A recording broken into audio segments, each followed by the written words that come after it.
Chapter 8. Thinking in the Certain Way.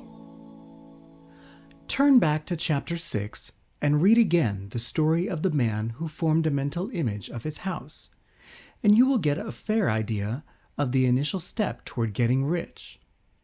You must form a clear and definitive mental picture of what you want. You cannot transmit an idea unless you have it yourself.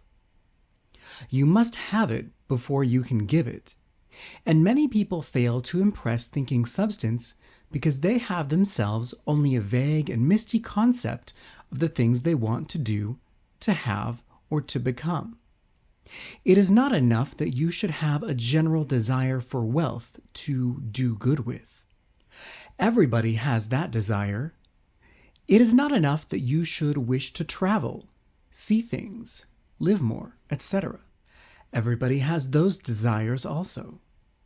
If you were going to send a wireless message to a friend, you would not send the letters of the alphabet in their order and let them construct the message for himself. Nor would you take words at random from the dictionary. You would send a coherent sentence, one which meant something. When you try to impress your wants upon substance, remember that it must be done by a coherent statement. You must know what you want and be definite. You can never get rich or start the creative power into action by sending out unformed longings and vague desires. Go over your desires just as the man I have described went over his house. See what you want and get a clear mental picture of it as you wish it to look when you get it. That clear mental picture you must have continually in mind, as the sailor has in mind the port toward which he is sailing the ship. You must keep your face toward it all the time. You must no more lose sight of it than the steersman loses sight of the compass.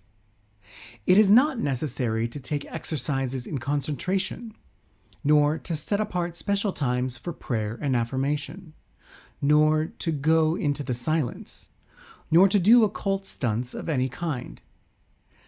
These things are well enough, but all you need is to know what you want and to want it badly enough so that it will stay in your thoughts. Spend as much of your leisure time as you can in contemplating your picture. But no one needs to take exercises to concentrate his mind on a thing which he really wants. It is the things you do not really care about which require effort to fix your attention upon them. And unless you really want to get rich, so that the desire is strong enough to hold your thoughts directed to the purpose as the magnetic pole holds the needle of the compass, it will hardly be worthwhile for you to try to carry out the instructions given in this book. The methods herein set forth are for people whose desire for riches is strong enough to overcome mental laziness and the love of ease, and make them work. The more clear and definite you make your picture, then, the more you dwell upon it, bringing out all its delightful details, the stronger your desire will be, and the stronger your desire, the easier it will be to hold your mind fixed upon the picture of what you want. Something more is necessary, however, than merely to see the picture clearly. If that is all you do, you are only a dreamer, and will have little or no power for accomplishment. Behind your clear vision must be the purpose to realize it, to bring it out in tangible expression. And behind this purpose must be an invincible and unwavering faith that the thing is already yours, that it is at hand, and you have only to take possession of it. Live in the new house mentally until it takes form around you physically. In the mental realm, enter at once into full enjoyment of the things you want. Whatsoever things ye ask for when ye pray, believe that ye receive them, and ye shall have them, said Jesus. See the things you want as if they were actually around you all the time. See yourself as owning them and using them. Make use of them in imagination, just as you will use them when they are your tangible possessions. Dwell upon your mental picture until it is clear and distinct, and then take the mental attitude of ownership toward everything in that picture. take possession of it in mind, in the full faith that it is actually yours. Hold to this mental ownership. Do not waver for an instant in the faith that it is real. And remember what was said in a preceding chapter about gratitude. Be as thankful for it all the time as you expect to be when it has taken form. The man who can sincerely thank God for the things which as yet he owns only in imagination has real faith. He will get rich. He will cause the creation of whatsoever he wants. You do not need to pray repeatedly for things you want. It is not necessary to tell God about it every day. Use not vain repetitions as the heathen do, said Jesus to his pupils, for your Father knoweth that ye have need of these things before ye ask him.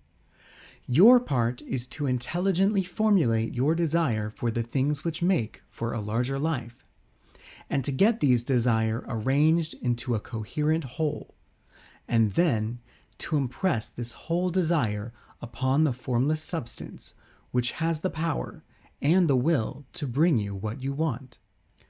You do not make this impression by repeating strings of words. You make it by holding the vision with unshakable purpose to attain it, and with steadfast faith that you do attain it. The answer to prayer is not according to your faith while you are talking, but according to your faith while you are working. You cannot impress the mind of God by having a special Sabbath day set apart to tell him what you want, and then forgetting him during the rest of the week. You cannot impress him by having special hours to go into your closet and pray, if you then dismiss the matter from your mind until the hour of prayer comes again. Oral prayer is well enough, and has its effect, especially upon yourself, in clarifying your vision and strengthening your faith. But it is not your oral petitions which get you what you want. In order to get rich, you do not need a sweet hour of prayer. You need to pray without ceasing. And by prayer, I mean holding steady to your vision with the purpose to cause its creation into solid form, and the faith that you are doing so. Believe that ye receive them. The whole matter turns on receiving once you have clearly formed your vision. When you have formed it, it is well to make an oral statement, addressing the Supreme in reverent prayer, and from that moment you must, in mind, receive what you ask for. Live in the new house, wear the fine clothes, ride in the automobile, go on the journey and confidently plan for greater journeys. Think and speak of all the things you have asked for in terms of actual present ownership. Imagine an environment and a financial condition exactly as you want them, and live all the time in that imaginary environment and financial condition. Mind, however, that you do not do this as a mere dreamer and castle builder. Hold to the faith that the imaginary is being realized, and to the purpose to realize it. Remember that it is faith and purpose in the use of the imagination which make the difference between the scientist and the dreamer. And having learned this fact, it is here you must learn the proper use of the will.